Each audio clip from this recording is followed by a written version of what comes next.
ರಾಜ್ಯದಲ್ಲಿ ಪೊಲೀಸರೇ ಕಳ್ಳರಾಗಿ ಮಾರ್ಪಾಡು. ಪೊಲೀಸ್ ಇಲಾಖೆಯಲ್ಲಿ ಇದೇನಾಗ್ತಿದೆ ಗೊತ್ತಾ?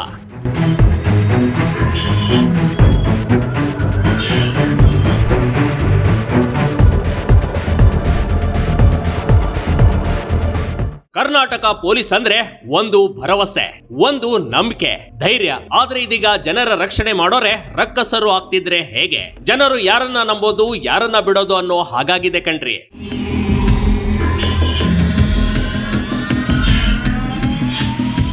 ಒಂದಲ್ಲ ಒಂದು ಕಾರಣಕ್ಕೆ ಪೊಲೀಸರ ಮೇಲಿನ ನಂಬಿಕೆಯನ್ನ ಜನ ಕಳೆದುಕೊಳ್ತಿದ್ದಾರೆ. ಕೆಲವೊಂದು ಪೊಲೀಸರು ಮಾಡೋ ಹಲ್ಕಾ ಕೆಲಸಗಳಿಗೆ ಪೊಲೀಸ್ ಇಲಾಖೆಯ ಮೇಲಿನ ನಂಬಿಕೆ ಹೊರಟು ಹೋಗ್ತಾ ಇದೆ.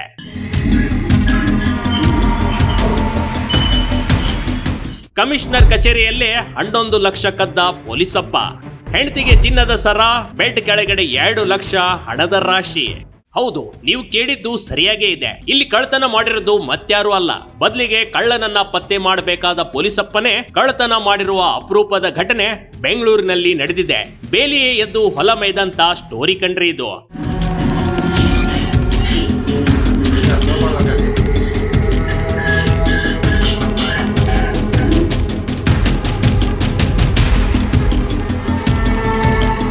ನಿಮ್ಗೆಲ್ಲ ತಿಳಿದಂತೆ ದುಶ್ಮನ್ ಕಹಾ ಹೇ ಅಂದ್ರೆ ಬಗಲ್ ಮೇ ಹೇ ಅಂತಿದ್ರು. ಆದ್ರೀಗ ಲೈನ್ ಬದಲಿಸಿ ಚೋರ್ ಕಿದರ್ ಹೇ ಅಂದ್ರೆ ಪೊಲೀಸ್ ಇಲಾಖೆ ಮೇ ಹೇ ಅನ್ಬೇಕು ಕಣ್ರಿ.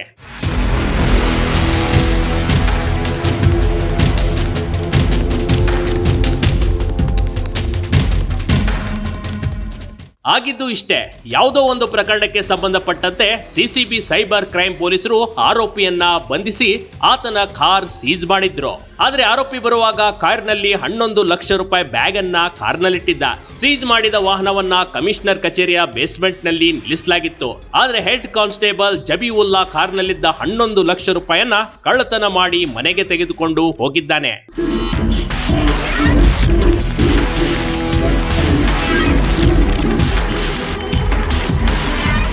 ಇನ್ನೊಂದೆಡೆ ಬೇಲ್ ಪಡೆದು ಆರೋಪಿ ಪೊಲೀಸರಿಗೆ ಹಣದ ಬ್ಯಾಗ್ ಕೇಳಿದ್ದಾನೆ. ಇದರಿಂದ ಪೊಲೀಸರು ಯಾವ ಬ್ಯಾಗ್ ಅಂತ ಶಾಕ್ ಆಗಿದ್ರು. ಆದ್ರೆ ಕಳ್ಳತನ ಮಾಡಿರುವ ಜಬೀವುಲ್ಲಾ ಮಾತ್ರ ತನಗೆ ಏನೂ ಗೊತ್ತಿಲ್ವೇನೋ ಎಂಬಂತೆ ನಾಟಕ ಮಾಡಿದ್ದ ಕಣ್ರಿ. ಇತ್ತ ಇನ್ಸ್ಪೆಕ್ಟರ್ ಉಮೇಶ್ ತಂಡದ ವಿರುದ್ಧ ಆರೋಪಿ ಕಮಿಷನರ್ ಅವರಿಗೆ ಬ್ಯಾಗ್ ಇರೋದರ ಬಗ್ಗೆ ದೂರನ್ನ ನೀಡಿದ್ದ. ಕೊನೆಗೆ ತನಿಖೆಯ ವೇಳೆ ತಮ್ಮ ಪೊಲೀಸ್ ಸಿಬ್ಬಂದಿಯೇ 11 ಲಕ್ಷ ರೂಪಾಯಿ ಇರೋ ಬ್ಯಾಗ್ ಕದ್ದಿರುವ ವಿಷಯ ತಿಳಿದು ಬಂದಿದೆ.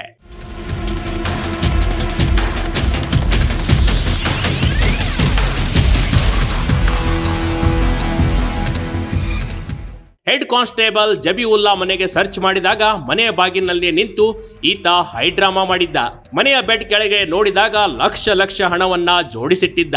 ಅಲ್ಲಿ 11 ಲಕ್ಷದಲ್ಲಿ ಜಬೀವುಲ್ಲಾ 2 ಲಕ್ಷ ಹಣ ವಾಪಸ್ ಕೊಟ್ಟಿದ್ದಾನೆ. ಉಳಿದ ಹಣದಲ್ಲಿ ಹೆಂಡತಿಗೆ ಚಿನ್ನದ ಸರ ಮಾಡಿಸ್ಬಿಟ್ಟಿದ್ದ.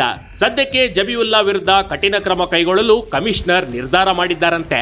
ಅದೇ ರೀತಿ ಬೆಂಗಳೂರಿನ ವಿವಿಧ ಠಾಣೆಯಲ್ಲಿ ಕರ್ತವ್ಯ ಲೋಪ ಎಸಗಿದ 4 ಪೊಲೀಸರನ್ನ ಕರ್ತವ್ಯದಿಂದ ಅಮಾನತುಗೊಳಿಸಿದ್ದಾರೆ.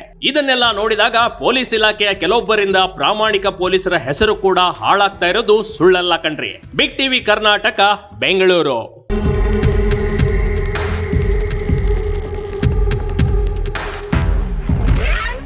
ಬಿಗ್ ಟಿವಿ ಕರ್ನಾಟಕ ಯೂಟ್ಯೂಬ್ ಚಾನೆಲ್ಗೆ ಈಗಲೇ ಸಬ್ಸ್ಕ್ರೈಬ್ ಮಾಡಿ. ಧನ್ಯವಾದಗಳು.